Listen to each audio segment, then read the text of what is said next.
Hey everybody! Today's workout is Fortitude. For Fortitude, we have 3 movements, so we're going to get right to it. The first movement is the air squat, and we have a couple variations on them. For the air squats, what we're trying to get after is good range of motion and strengthening of the legs and hips. To begin, start with your feet shoulder width apart, toes out slightly. Drive the hips back and down while raising the arms overhead. Make sure the knees track over the toes and hip crease goes beyond parallel.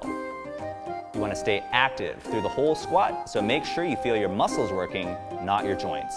For beginners, just focus on getting a full range of motion by going deep and keeping active.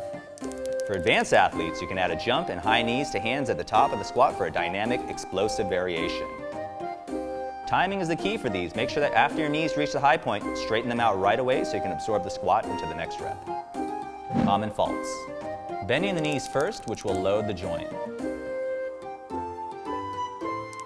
Knees caving in and not tracking properly.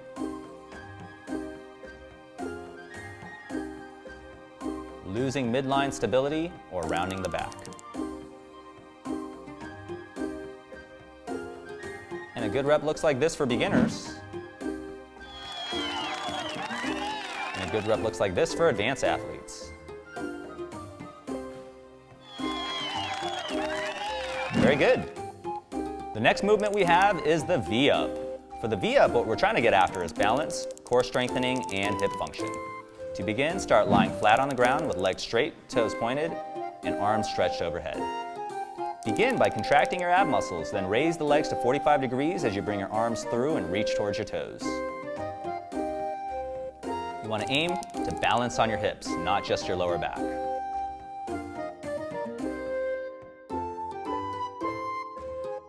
Control your descent using your ab muscles and hip flexors when stringing together and keep the feet off the ground. For beginners, you can scale this move back to supine leg raises. Place your hands under the hips, lengthen the legs through the toes and lift them to 90 degrees, and with control, lower them back to the starting position. When stringing together multiple reps, keep the feet off the ground just like in the V-ups. Common faults. Using too much momentum, not enough active muscles. No control on the way down. Arching the back. And a good rep looks like this. Very good.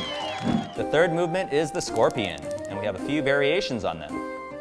For the scorpion, what we're trying to get after is smoothness, lengthening of the spine, and control through the entire movement. To begin, lie flat on your stomach with your arms straight out to your sides and your feet together. Lift one leg off the floor, crossing it over to your other side while twisting your hips until your foot touches the floor. Hold, then return to the starting position. For beginners, just touching the foot to the floor is good.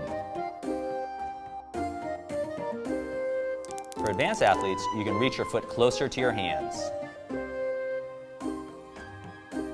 Common faults. Moving too quickly. Jerking or swinging the body through. Not keeping the head neutral. And a good rep looks like this. Very good. All right, thanks Coach Kate. We're going to give you over to Coach Zach for the WOD briefing and strategy.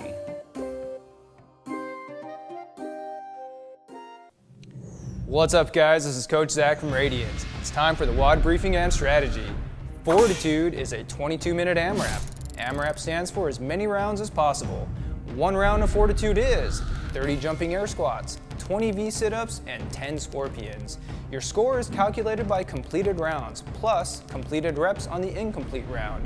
Beginners, you may want to scale this back and go with standard air squats and supine leg raises. And make sure every rep is executed with full range of motion. Go as deep as you can on the squats and bring those legs up nice and high on the leg raises. Advanced athletes, on the jumping air squats, make sure to bring those knees above your hips. If you have knee issues, scale back to standard air squats. And on the V sit-ups, find your balance with a good rhythm and pace. And again, Make sure every rep is executed with full range of motion. Tips for success. Give yourself a little time to warm up each movement before the workout. You're going to want to pace out the first half of this workout. It's 22 minutes long and involves the entire body on all movements. Focus on quality of movements on these scorpions and use that time as a built-in rest. The key is to keep the body long and smooth. Mobility recommendations. Recommend taking care of the legs, hip flexors, and lower back to ensure all muscles are warmed up for smooth movements. And remember, always listen to your body. If you feel pain, discontinue the workout. All right, guys, that's the WOD briefing and strategy. Let's get it done. Good luck, everybody.